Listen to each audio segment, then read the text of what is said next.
Well, Dan, it is still early June, right? Some kids are still in school. Mine are still in school. We've not seen Mine as well.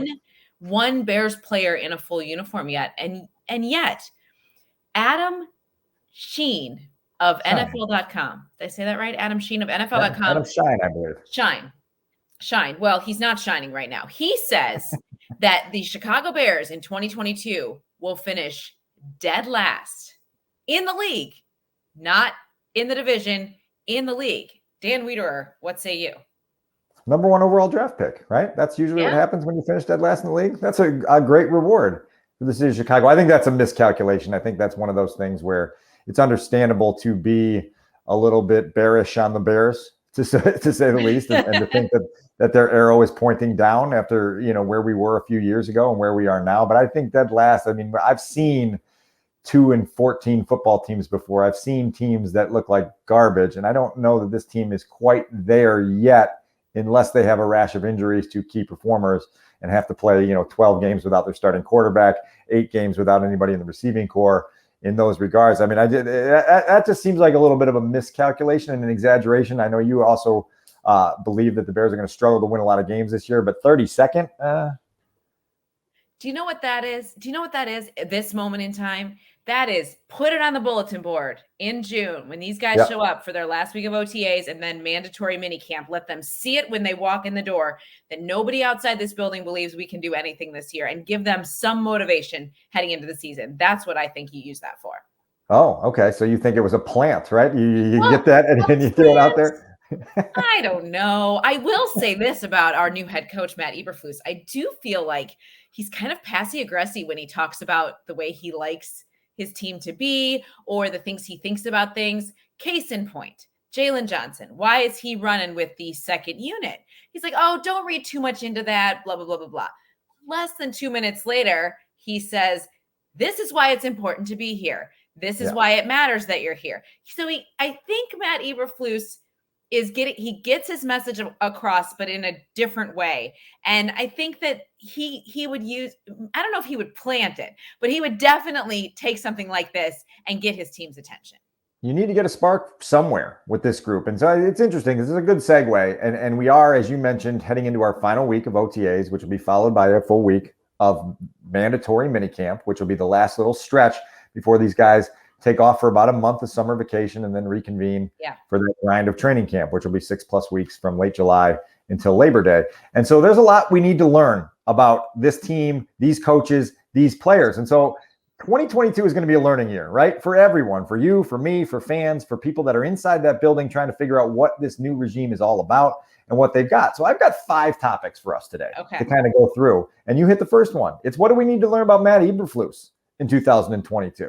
And I start out by saying, look, like we need to learn what he is like in the head coach's chair, right? Yeah. We need to learn how much his fingerprints are still going to be on the side of the ball that he is a expert in, right? The defensive side of the ball. And this is not Vic Fangio 2018 getting the Denver job in 2019. The Colts defense was fine last year. They were solid. They took the ball away, but it wasn't that dominating unit like Vic had with the Bears in 2018. And so now, can Matt Eberflus put together a defense that is upper tier in the league without all the firepower and star power that Bears defenses have had in years past? Can he motivate the entire group and set a tone in year one, even if it's not going to end in the playoffs, which I think you and I are both in agreement is not going to happen, that they're not going to be in the playoffs this year? Matt Eberflus has to show us who he is as a leader, right? And I think you and I are both kind of sitting back and going, there's a lot I want to see in the next 6 months. 100%, Dan. Show us why you got the job. Show us why you won the room. Show us why you, after preparing your entire coaching career for this moment, are truly ready to lead this entire team. I feel like what we learned over the last 4 years with Matt Nagy was that perhaps he wasn't ready for that moment, right? And so show us, Matt Eberflus, that you are, I don't know if I'm ready to say are an upgrade, but show us your leadership skills in a way that we see this team kind of uniting and moving forward in a way that is sustainable, right? I think 2018 was all this excitement and we thought that it was here, but there was no foundation underneath it, right? Like I want to see Matt Eberflus show us that he can build this team up with a foundation underneath them and get them to play consistently at a higher level, knowing that there are growing pains, knowing that that's what this season is about. We're going to be learning about him. His players are going to be learning about him. He's going to be learning about the players on the team. There's a lot of personnel changes. A lot of people are going to just be trying to find their rhythm. So show us, Flus, show us why the guys you've coached before have sung your praises. Show us why when you came in to interview for this job, everybody was in unison and unanimous about the fact that they thought you were ready for this. Including Ryan Poles, the general manager. That's one of the lingering questions I have is why, we've talked about it on this program before, why Ryan Poles, with his first big swing to make a huge decision, was dead set on hiring Matt Eberflus as his head coach. It's a question I've asked Ryan in one-on-one settings, and one of the things that he points to, number one, he just says this guy believes in the same things about what we want to build a team with. It's having that character within the locker room. It's having these guys that are passionate about football. But he also said that Matt has an emotional intelligence as a head coach that was magnetic for him as a general manager, and that he knows how to push without burning out, right? And I think when you sort of throw these acronyms out there, the HITS acronym, and we're going to be an effort-based team, and we're going to run, get your track shoes ready and get ready to run, because we're going to condition you and get you to be a hard team. There is a thin line there of making sure that you do it in a way where the players don't get eye-rolly and fatigued and just tired of all of it. And so that's going to be a juggling act and a balancing act that Matt Eberflus is going to have to show in the coming months. It's going to be interesting to see how he does with it. Obviously, his bosses believe he will do well with it. We're going to sit on the outside with popcorn and notepads and recorders and everything else that we carry around. I know you always have that big trough of popcorn that you bring to every practice. It's my favorite part of the press box. And we'll see where it goes, right? Gotta love it. Nobody's mad at popcorn. Bring it. So you go to the other side of the ball, right? And you have a new offensive coordinator in Luke Getsy. And so what are we going to learn about Luke Getsy in 2022, right? I think this is another guy whose imprints on this team are going to be very meaningful, either positively or negatively, particularly with a second-year quarterback who has to restart in Justin Fields. And now how can you get that restart to occur rather quickly and in a way that brings results to the entire offense? We got a lot to learn about Luke Getsy, who we've only talked to, I think, twice at this point. Show me you had a bigger voice in the room with Aaron Rodgers than it appeared you did from the outside. That's what I want to learn about Luke Getsy, right? I mean, I want to see that he had his hand all over that offense, that he was more involved than it appeared from the outside, or that it even still appears. I feel like he hasn't called plays since he was an OC in college, right? But everybody seems to think he's more than ready to take this. This is going to be seamless. He has that command. He has that ability to communicate and connect. And he and Justin Fields are in lockstep already, just in those mere moments as they're getting through OTAs. They already have this connection. All right, well, now show it. Now open up the playbook. Let's see you use Justin the way that we felt like he wasn't being used last year. Let's see how you recover from, I don't want to say damage, but some of the knocks to his ego, some of the physical abuse he took last year. Let's see how Getsy helps him kind of navigate out of that, because he's never had to deal with that before in his career. I want to see that from the OC. When you get a chance to work with an MVP quarterback and a surefire Hall of Famer like Aaron Rodgers, you better pick some things up along the way, right? You get to see offense and quarterbacking from an advanced level. Now you got to apply that to a guy who's not at an advanced level, a second-year quarterback who's got a lot to learn about the NFL. But Luke Getsy should have picked some things up being around Aaron Rodgers for as long as he was, about what makes offenses click, what makes quarterbacks comfortable, what makes things develop in ways that put defenses in conflict and stress them out, right? Not only that, Luke Getsy has experience as a wide receivers coach, was instrumental in the early stages of bringing Davante Adams along in Green Bay. And Davante Adams still calls Luke Getsy one of the favorite coaches he's ever worked with because of that ability to connect and that ability to understand his players and then get the most out of them and then use their skill sets and bring those to the forefront in a way that makes the offense better. Okay, now bring that to a whole new offense with a whole lot less talent, right? And now with your ownership all over it.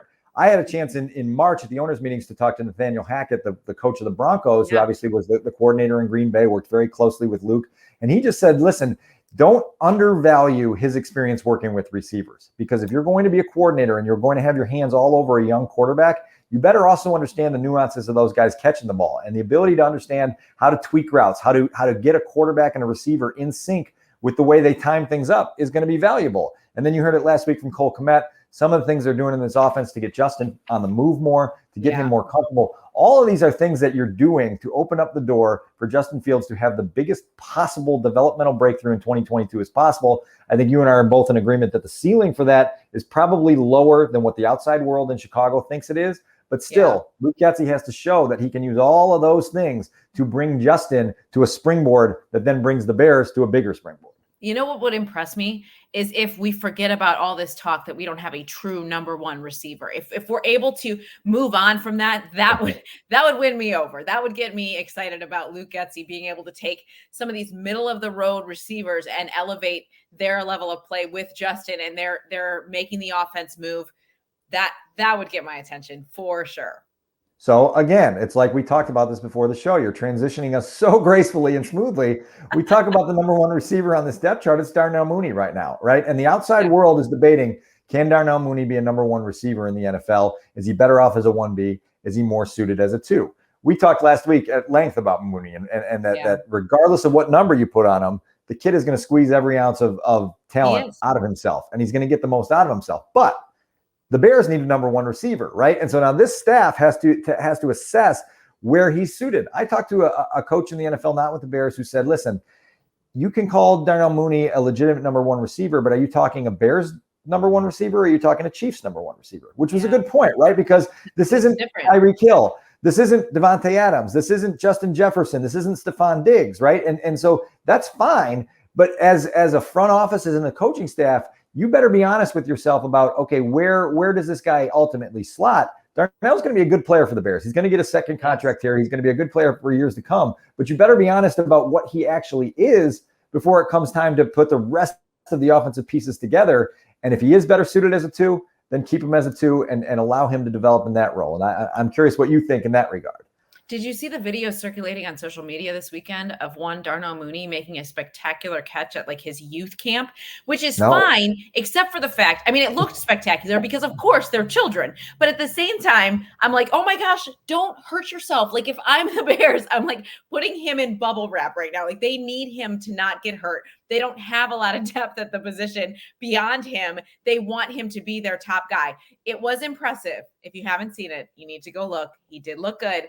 However, I think they need to keep him protected. I love that he and Justin have the connection, as we've talked about before, that they've worked so hard to build that and committed to it. I mean, same with Cole Kmet. Like they recognize the opportunity that they have, but they also know that this is it right now. This is because of where the Bears are. These are the tools we have to work with. We have to figure out a way to get this moving together. And I like that about it. I agree. They can take as long as they want to decide whether we can argue all season, whether Darnell's number 1 or number 2, whatever. If they're moving the ball, if they're finding success, I think fans are going to get excited about that, especially knowing that this is a rebuilding team.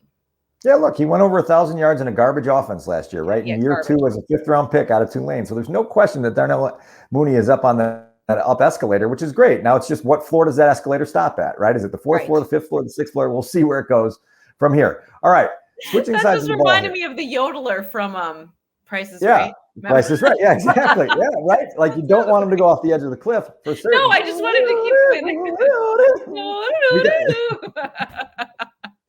So we'll see which way he can climb. Switching to the other side of the ball, I'm curious where we see this pass rush heading into 2022 with the understanding that their best pass rusher right now is a guy that may not be here past Halloween, right? And Robert Quinn, the guy who set the single season franchise sack record a year ago. And so now we've got to figure out, we talked about Matt Eberflus in the open. What does he do with this defense, and how does he stimulate a pass rush with the tools that he has to stimulate it with? Robert Quinn, Travis Gibson, a draft pick, and Dominique Robinson, and some others. Look, I'm not mad at Travis Gibson, right? Like he has worked his way into making his presence known every time he's on the field. He's got the right attitude. I like what he has. I think from the pass rush, you just want to see it be effective. You want to see it make a difference in, you're without Khalil Mack, and who I mean, there were times where he was on the field, but you didn't notice it because he was double teamed or whatever. He wasn't being as effective. I want to see it be effective. I want to see it make a difference. And, everything starts up front, and then that in turn helps the secondary. I think I want to see that the pass rush is there, right? You want to see it being felt. I guess that's That's the biggest thing I want to learn is if Quinn can build off of last year. And he's just such a great story. Like I know he may not be here very long. He may want that. He may want out. He may be asking for a trade. I don't know. But he's such a great story, and his personality fits so well with this team last year and what he was able to do. And you root for a guy like that. So I would hope that he'd stick around and kind of recognize that he can bring along a guy like Travis and see if they can work together and be effective. It was cool down the stretch of last year to hear Travis Gibson appreciate what he had in Khalil Mack and Robert Quinn, and understanding that every day I come to work, I get to work with two guys that are at the top of their craft in this. And I'm going to try to utilize every bit of information they give me to bring myself forward. I think you know how I feel about Travis Gibson, similarly to the way I feel about Mooney. These are guys that are going to work, and they're going to get the most out of themselves as day 3 draft picks who have seen a window of opportunity and taken advantage of it. The Bears also brought in Quan Muhammad from the Colts, who Matt Eberflus should be very familiar with, but Quan Muhammad has not been practicing with the team through the most of May. And now, as you mentioned, we're in June. We'll see how he fits into this. And then Dominique Robinson, right? This is a guy you take on day 3 of the draft as a developmental guy because he used to be a quarterback, and then he was a receiver. And then Miami of Ohio, he said, if I'm going to play football past college, I better switch positions and use my athleticism in a new way. And now he's a pass rusher. So his development this year and into 2023 will be interesting because it'll tell us a lot about this coaching staff, right? Are they capable of taking projects on and getting them to levels that are fruitful and successful for the franchise? Can they develop players? Can they take skills and use them in the proper way? Travis Smith, the Bears' new defensive line coach, said a couple weeks ago that he's just really been excited to work with Robinson because Robinson's been a sponge. But when you have a sponge, you also have to understand that you don't want to just oversaturate it because you want him to be able to play free with as little as he knows about NFL defense and NFL offense right now. Just take what he does well, turn it loose, try to find some situational roles for him and see where it goes. I think it's going to be really interesting to see, him as a case study in whether this coaching staff as a whole can accelerate this rebuild by turning day 3 picks into starters, right? I could not be a bigger fan of Robinson, more so because all that whole story, that journey from offense to defense to where he's at right now said so much about who he is as a person and his desire to be great. I think that certainly got the Bears' attention. But for him to say, look, I wanted to be around the ball. I want to be around every play. So I knew I had to change positions. And then he gets drafted at that position. Like, he clearly is a self-motivated kid, right? Like, he knows what he wants. He's willing to do the work to get there. I think that says a lot about who he is and how he's going to work in this. I love that he's a sponge. I think he can handle it because he knows what his ultimate goal is, right? His ultimate goal is to be effective on every play. I think we're going to see that. He's going to be really, really fun to watch. So full circle on our last topic. And then we also have to, you said they're just kids with Darnell Mooney's camp. So I'm going to get back to that in a minute because I've got some weekend kid stories to throw at you. But full circle, we started the show by you talking about the Bears being the 32nd best team in the NFL through one analyst's eyes. And now we're going to end it by saying, what do we need to learn about the 2022 Bears by the time they have locker cleanout day in January? What do we need to see from this team that tells us something meaningful one way or the other? I'll leave that open-ended and see where you take it. Well, we have to see that the foundation is being built. I don't want to hear we're remodeling anymore. This is a rebuilding team. This is a team that in OTAs, Dan, we are looking through the roster going, wait, who are these people? And stop there real quick, because I would encourage fans to do that, because everybody that makes projections, I think, still has in their mind that the Bears have Akeem Hicks and Eddie Goldman and, all these, and Khalil, and it's like, oh, well, last year they won 6 games. You're like, don't say anything about last year, because last year's roster was entirely different. And this one, you go down it, and then you watch it and you go, who, what, who, what, who's this number? What? And I feel like during OTAs, every week there was a new number that wasn't even on the roster yet. I mean, they've made so many moves. They've needed to make so many moves. It is a rebuilding. I want to see this year that there is some sort of foundation, some clear direction moving forward. I know that when they've brought in a new coach the last couple of times, right? Whether it was Mark Trestman or when Matt Nagy got here, they had all their ideas, right? They had all their things. They wanted to put their handprint on it. That's awesome. Show me that you're moving in the same direction altogether, right? Yeah. Show me that this is a team that is laying down the first bricks to be at this higher level than they've been. Stop. If this is the line, they've hovered like right here, right? Like they just can't quite get over it. Show me that you've set this team up to get over it, to be competitive, to in the division, to just build on this foundation with this coaching staff, with the front office. Show us that you're moving in the right direction. That's the number one thing I want to learn about this team. Win 6 games, win 4, win 10. Show us that it's not just a fluke. Whatever is happening is intentional and it's moving towards something. That's what I want to learn.